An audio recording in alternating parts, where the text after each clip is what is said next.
जय हिंद। दोस्तों, आपदा कभी भी बता कर नहीं आती। आपदा जो है हमेशा अचानक आती है।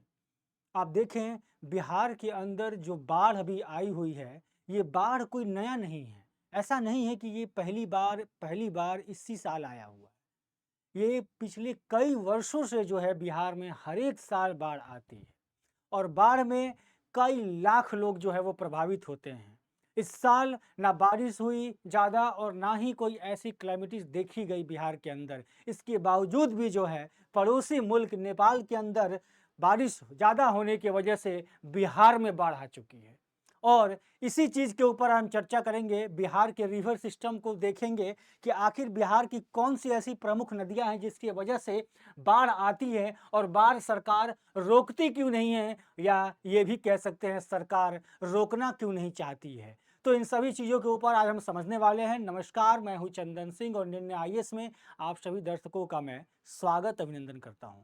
दोस्तों, बिहार के अंदर जो बाढ़ आती है, उस बाढ़ के आने के पीछे कई सारे कारण हैं। उसमें अभी का जो करंट न्यूज़ ये आ रहा है कि बिहार के अंदर लगभग 16 जिले जो है, लगभग 16 लाख लोग जो हैं वो प्रभावित हैं अभी बिहार के अंदर। और इसी के साथ अगर ये भी देखा जा रहा है कि कई जिलों के अंदर जो है वो लगातार जो है वो परेशानी जो है वो देखने को मिल रही है।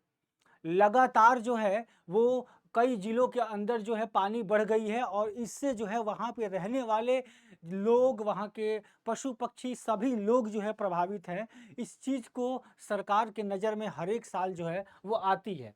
न्यूज़ में देखा जाए तो बिहार में गंडक, बागमती, धारना, गंगा, बूढ़ी, कोसी और अधवार, ये नदियां हैं। इसके साथ कमला बलान नदी है, कमला है, महानंदा है, परमान है और फुलहर नदी। इन सभी के ऊपर जो है पानी का जो है वो खतरा काफ़ी ज़्यादा बढ़ चुका है। पानी की जलस्तर बहुत ज़्यादा बढ़ चुकी है।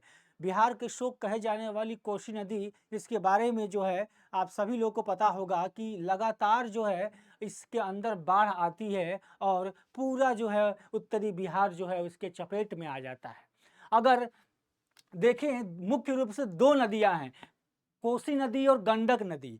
ये मुख्य रूप से जो है बाढ़ लाने के पीछे सबसे बड़ी भूमिका निभाती है। अगर हम देखें, कोसी नदी जो है इसकी कुल लंबाई 720 किलोमीटर की है। 720 किलोमीटर की कुल लंबाई है और ये बिहार के भीमनगर से भारत में प्रवेश करती है। चूंकि कोसी जो है वो नेपाल से होकर आती है और वहां से जो है भीमनगर से बिहार में प्रवेश करती है। और बिहार के सुपौल में जो है बराज बना हुआ है, कह सकते हैं एक डैम बना हुआ है इसके ऊपर। और यह बिहार में कुल 260 किलोमीटर चलती है।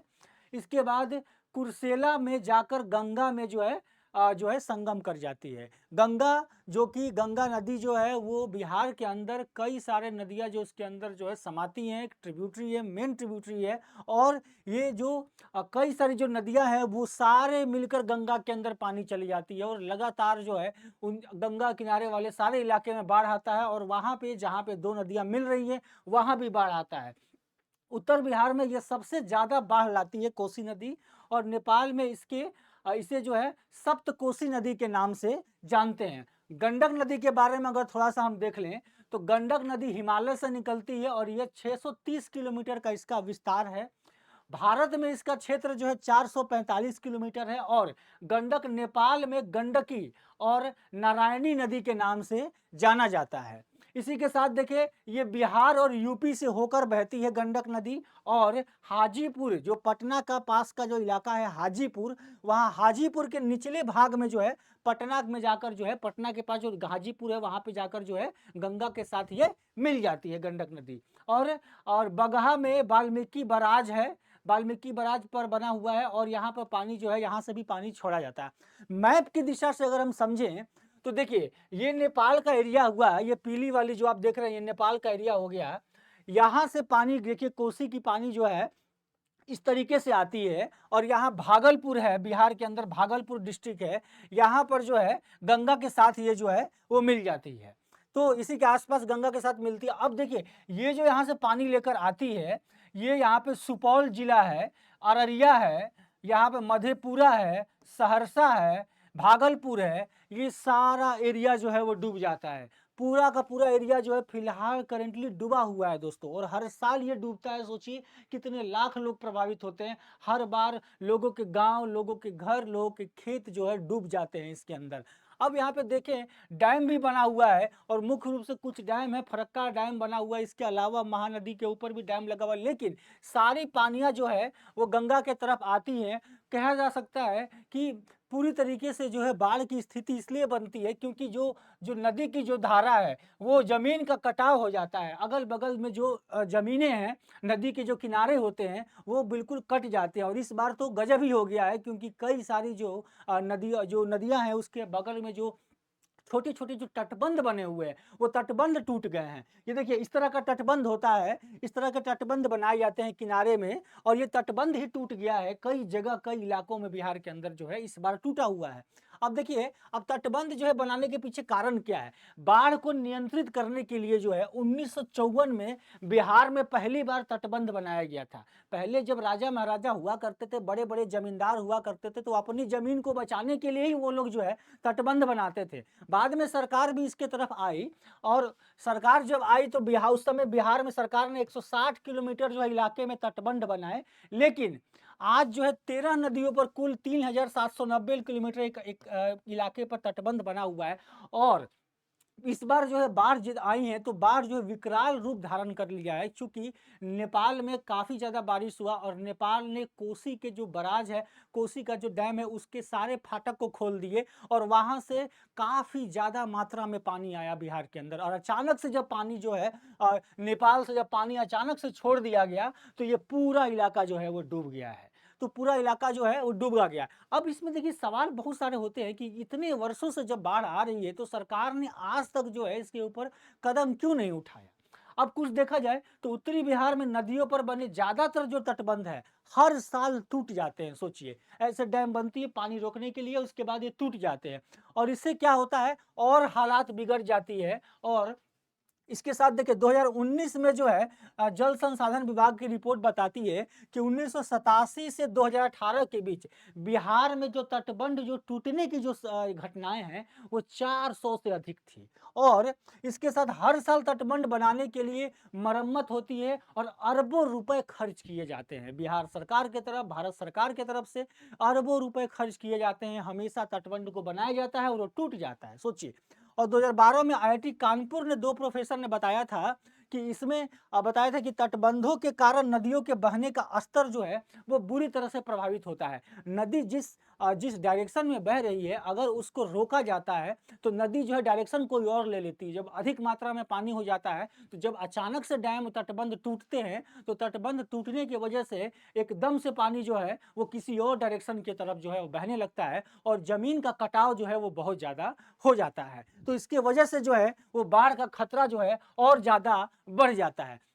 अब बिहार के अंदर हम नदियों के बारे में अगर देखें, थोड़ी सी अगर समझें, तो बिहार जो पूरा जो ये आपका जो 38 डिस्ट्रिक्ट है, 38 डिस्ट्रिक्ट जो इसके अंदर है, ये सारे डिस्ट्रिक्ट को अगर हम देखें तो देखिए कितनी सारी नदियां जो कि यूपी से, नेपाल से, और आपका नीचे से सोन नदी जो है एमपी की तरफ से वो जाती है। अब आप देखें सारी नदियां जो है वो ज्यादातर नदियां जो है वो गंगा के अंदर जाकर मिलती है। गंगा जो कि मेन ट्रिब्यूटरी है सभी नदियों का।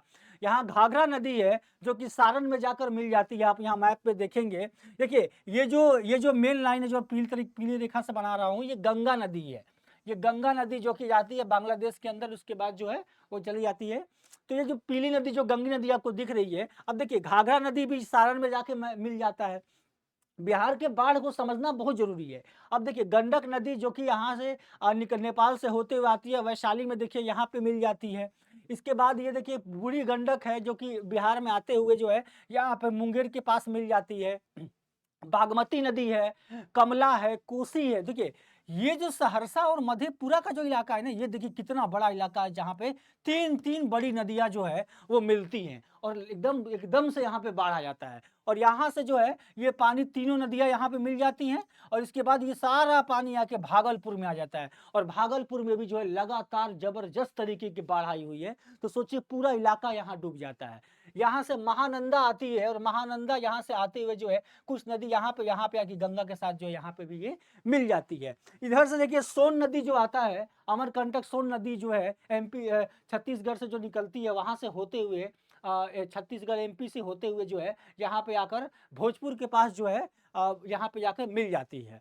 ये गंगा नदी के अंदर बक्सर भोजपुर के पास, तो भोजपुर पटना के पास बोल सकते हैं, पटना के पास बेसिकली जो है थोड़ा सा पहले पटना से पहले मिल जाती है। तो देखिए कितनी सारी नदियां हैं, मुख्य रूप से 1 2 3 4 5 6 और यहाँ पे आप 7 8 9 नदियां, टोटल 9 नदियां जो है वो बिहार के अंदर जो है वो तबाही लेके आती है और पूरी की पूरी जो है बिहार का ये जो उत्तरी इलाका है, ये जो पूरा उत्तरी बिहार है, ये पूरा डूब जाता है। इधर के इलाके ठीक रहते हैं, इधर सुखाड़ पड़ता है। सोचिए, एक साइड में सुखाड़ है, एक साइड में बाढ़ आता है, फिर भी बिहार को विशेष राज्य का दर्जा नहीं दिया जा रहा है। इतने ज़्यादा क्लाइमेटीज होने के बावजूद भी और हर साल जो है ये इलाके जो है वो डूबते हैं। इस इलाके के लोगों का सोचिए कि कितना ज़्यादा जो है वो परेशान होते होंगे।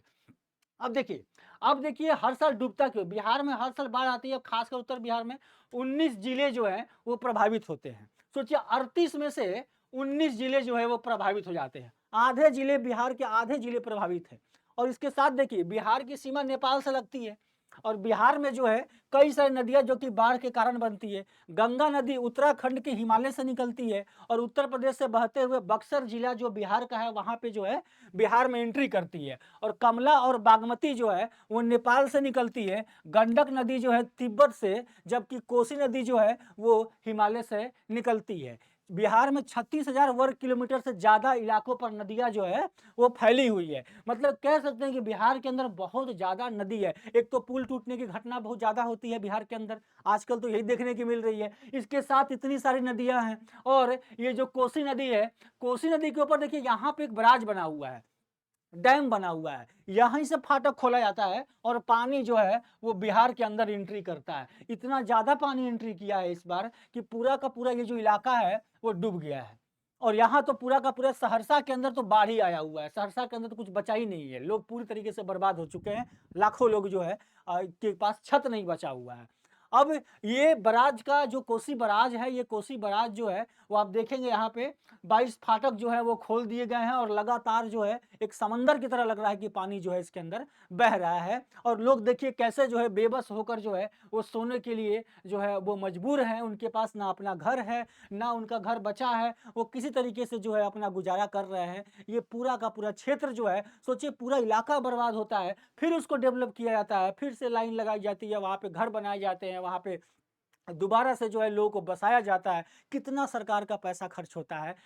क्लाइमेटिस को देखना, उसको परमानेंट सॉल्यूशन नहीं करके जो है ये लगातार हर साल का यही है, हर साल होता रहता है। अब कई दशकों से जो तटबंध तो टूट रहे हैं, तो कोसी पर बने तटबंध 1963 के बाद से ही जो है विभिन्न स्थानों पर टूटते रहे हैं। कोसी के ऊपर जो बना है 1963 से ही टूट रहा है और लेकिन इसकी वजह से किसी सरकार को कोई सबक नहीं लिया है। खराब योजना, गलत तरीके से अवैज्ञानिक कारण भी हैं, बहुत सारे बाढ़ का भी कारण है और इसके साथ जो है गाद अब तक की सबसे बड़ी समस्या बन गई, जिसका उपाय जो है नहीं सूझ रहा है। गंगा के मुहाने पर इतनी गाद जमा है कि फरक्का बराज को तोड़ने की चर्चा शुरू हो गई है। फरक्का का जो बराज है उसको तोड़ने की चर्चा हो रही है कि उसको तोड़ा जाए, क्योंकि वहाँ पे बहुत ज़्यादा जो है वो गाद बन गई है और नदी के स्वाभाविक बहाव को जो है रोक रोक रहा है। ये गाद की समस्या क्या है कि ये क्या है कि जब जम जम जाती है, कहते हैं ना पूरा गंदगी जम गया है और इसके वजह से जो है नदी की पानी जो है डायरेक्शन के अंदर नहीं बह पा रही है और वो वापस से पानी जो है किसी भी डायरेक्शन में बहने चालू हो जा रही है।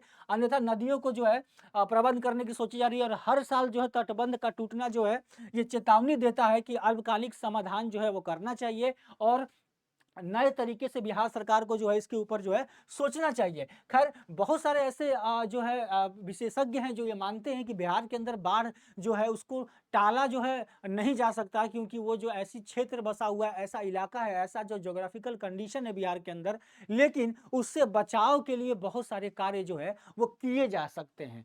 अब यहाँ पे आप देखें तो जैसे देखिए यहाँ से देखिए यहाँ पे जमीन थी और देखिए टूट गया, पूरा जमीन जो है वो बहा के लेके चला गया। तो इस तरह की समस्याएं जो है वो देखने को मिलती है। अब थोड़ा समझ लेते हैं बाढ़ कहते किसे हैं। बाढ़ जो है, बाढ़ यानी कि फ्लड, ये किसको कहते हैं? फ्लड तो वैसे कई इलाकों में आता है, साउथ में भी आता है, नॉर्थ में भी आता है, तो हर एक इलाके में आपका ईस्ट साइड में भी चले जाएँगे हमारे पूर्वोत्तर इलाके में, वहाँ भी बाढ़ आते हैं। लेकिन वहाँ की बाढ़ और बिहार की बाढ़ और एक साउथ की बाढ़, वो जो सब में जो है बाढ़ों में अंतर है। खैर, बाढ़ जो है एक प्राकृतिक आपदा है, जो सबसे प्रमुख प्रकार की है और यह तब तक होता है जब पानी का अति प्रभाव जो है भूमि भूमि को जलमग्न कर देता है, यानी कि पानी इतना ज़्यादा हो जाता है कि वो उसको कंट्रोल करना मुश्किल हो जाता है। और 1998 से 2017 के बीच बाढ़ के कारण दुनिया भर में 2 बिलियन लोग जो है वो प्रभावित हुए हैं। इसके साथ अगर देखा जाए, कारण क्या है? ये अक्सर भारी वर्षा, तेज़ी से बर्फ़ बर्फ़ पिघलने की वजह से, या फिर तटीय क्षेत्र में जो है चक्रवात तो जो है सुनामी वगैरह आते हैं, इसकी वजह से भी जो है लहरें होती है। बाढ़ के प्रकार क्या होते हैं? एक तो आकस्मिक बाढ़ आता है, तुरंत बाढ़ आ गया, एकदम से पानी बरसात हुई, हर जगह इलाके में हुई और तुरंत से बाढ़ आ गया। जैसे अत्यधिक वर्षा होती है और जो जल स्तर जो तेज़ी से बढ़ जाता है, नदी, नाले, चैनल सभी जो जलमग्न हो जाता है। नदी द्वारा भी एक बाढ़ होता है। दूसरे इलाके में, वैसे बिहार में क्या होता है? नदियों के द्वारा बाढ़ होता है। वर्षा के द्वारा बाढ़ नहीं होता है, नदियों के द्वारा बाढ़ होता है। तो देखिए, ऐसा तब होता है जब लगातार बारिश या बर्फ पिघलने से नदी का जलस्तर जो अपने क्षेत्र से अपने बढ़ जाता है। तटीय बाढ़ में क्या होता है? तटीय बाढ़ में आपको उड़ीसा वगैरह के इलाका में आता है ये सब।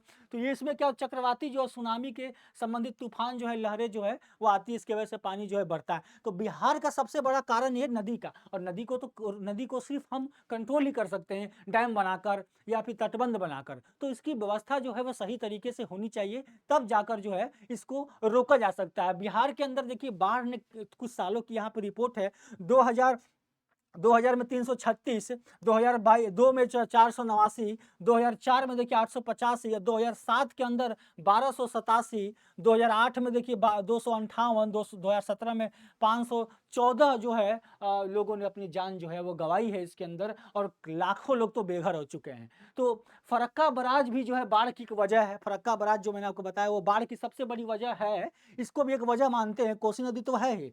तो देखिए, फरक्का बराज को बाढ़ का कारण इसलिए माना जाता है क्योंकि गंगा और अन्य सहायक नदियां जो है अपने साथ जो गाद होता है, जिसको सिल्ट बोलते हैं, वो सिल्ट जो है वो बहाकर लाती है, जिससे नदी का जल प्रभाव बाधित होता है। इसके कारण गाद मुहाने पर, जो नदी का मुहाना है वहां पे जमा हो जाती है, और पहले गाद पानी के साथ जो है बह जाती थी, लेकिन अब क्या हो रहा है, बराज और तटबंध के कारण जो है पानी को रोका जा रहा है, जिसकी वजह से जो है वो गाद बह नहीं पाती है, वो सिल्ट बह नहीं पाता है। यही कारण है कि नदी को जो है, नदी को उथला बना देती है, और जिससे नदियाँ जो है वो पानी का बाढ़ जो है, पानी जो है उसको जो है कंट्रोल नहीं कर पाती और बाढ़ का कारण बनता है। तो अभी विचार चल रहा है कि फरक्का बराज को तोड़ा जाए और कोई नया बराज बनाया जाए। और पानी के निकास न होने का कारण क्या है? तो इसमें देखिए, बिहार में बाढ़ का पानी न निकास होने का कारण क्या है? ये कोसी नदी पहले कई जो है अलग-अलग धाराओं में बहती थी। कोसी नदी कई धाराओं में बहती थी, लेकिन इसे तटबंध से जो है वो बाधित किया गया, कोशिश किया गया। आपको याद होगा कि इतिहास को देखेंगे अगर आप ना, तो हड़प्पा सिविलाइजेशन, और आप अगर देखें सिंधु सभ्यता, हड़प्पा सिविलाइजेशन, आप अगर उसको समझेंगे, उस समय भी एक बाढ़ आई थी, और उस बाढ़ में जो है कहा जाता है, ऐसा मिथ है कि बाढ़ आई थी और बाढ़ में पूरा का पूरा जो है वो पूरा का पूरा डूब गया, पूरा इलाका, सभ्यता ही समाप्त हो गई। तो उस समय और भी कैलामिटीज आई थी, लेकिन बाढ़ भी एक कारण रहा था। तो नदी को जो है आप प्रकृति को, उसके स्थिति को अगर आप रोकेंगे तो कहीं ना कहीं जो है उसके ऊपर समस्या जो है वो पैदा होती है। तो यहाँ पे भी वही है, पहले कोसी नदी अपने डायरेक्शन में बहती थी, लेकिन तटबंध और जो आपके इसके डैम की वजह से जो है इसकी तो है इलाके, मतलब इसकी धारा प्रवाहित हो गई है, और मिट्टी से बने बांध आसानी से टूट जाते हैं। और ऐसे में क्या होता है, इससे निकलने वाली पानी और खतरनाक हो जाती है, और पानी आसानी से निकल जाती है, लेकिन बांध के कारण ये और जो है वो प्रलय लेके आती है, और ज़्यादा जो है आपका तबाही लेके आती है। और जंगलों की कटाई जो है हो रहा है, उसके वजह से भी जो है कह सकते हैं कि हमारी पूरी क्लाइमेट जो है डिस्टर्ब हो रही है, और ये भी जो है एक कारण है जिसके वजह से जो है ये बाढ़ की समस्याएं जो है वो देखने को मिल रही है। खैर, बिहार सरकार जो है इसके ऊपर फिलहाल काम कर रही है, अभी जो बाढ़ आया हुआ है इसके ऊपर काम कर रही है, और इसके उपायों को भी सरकार जो है वो देखेगी। लेकिन खैर, इसके ऊपर परमानेंट सोल्यूशन जो है वो अभी तक कोई इजाफत नहीं लेके आया गया है, लेकिन आने वाले समय में देखिए बिहार सरकार जो है किस तरह का जो है वो काम करती है, ताकि जो है जो पूरे इलाके जो बाढ़ से डूब जा रहे हैं, 16 जिले डूब जा रहे हैं, वो सारे जिलों को जो है लोगों के बारे में जो है सरकार को सोचना चाहिए। तो आशा करता हूँ कि आपको जो है ये वीडियो समझ में आया होगा, और अगर पसंद आया होगा तो इसको लाइक एंड सब्सक्राइब कीजिएगा, शेयर भी कीजिएगा। अगले वीडियो में आपसे मिलूँगा, तब तक के लिए जय हिंद, जय भारत।